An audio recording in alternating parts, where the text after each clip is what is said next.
निसर्ग संतुलनासाठी साप महत्त्वाचा घटक. वनपरिक्षेत्र अधिकारी श्रीमती सविता पाटील. प्रत्येक साप विषारी नसतो. अन्न साखळी प्रक्रियेतील साप हा महत्त्वाचा घटक आहे. उंदीर तसेच सरपटणाऱ्या प्राण्यांपासून शेतीचे नुकसान होऊ देत नाही. सापाबद्दल समज कमी, गैरसमज अधिक आहे. त्यामुळे तो निसर्गातील संतुलनासाठी एक महत्त्वाचा घटक आहे. त्याचे रक्षण केले पाहिजे असे मत नाशिक वनपरिक्षेत्र अधिकारी श्रीमती सविता पाटील यांनी व्यक्त केले. महाराष्ट्र समाजसेवा संघ नाशिक संचलित रचना माध्यमिक विद्यालयातर्फे नागपंचमी निमित्त सर्पदिंडीचे आयोजन करण्यात आले. यावेळेस त्या बोलत होत्या.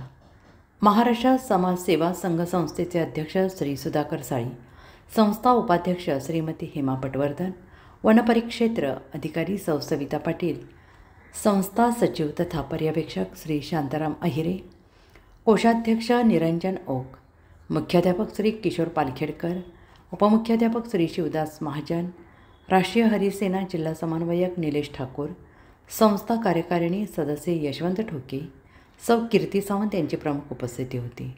रचना विद्यालय राष्ट्रीय हरित सेने अंतर्गत रचना इको क्लब यांच्यातर्फे नागपंचमीच्या पार्श्वभूमीवर सर्पदिंडी या उपक्रमाचे आयोजन करण्यात आले. किंग कोब्रा, हरणटोळ, बॅक मांबा, शिवशंकर, शेतकरी अशा नाविन्यपूर्ण वेशभूषा करून विद्यार्थ्यांनी नागरिकांचे लक्ष वेधले.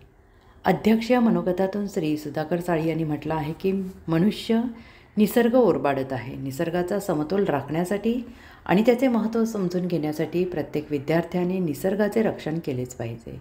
यावेळी वन्यजीव अभ्यासक सर्पमित्र राहुल नाईक, सुशांत रणशूर यांनी सापांविषयी स्लाईड शो दाखवून सापांची माहिती दिली.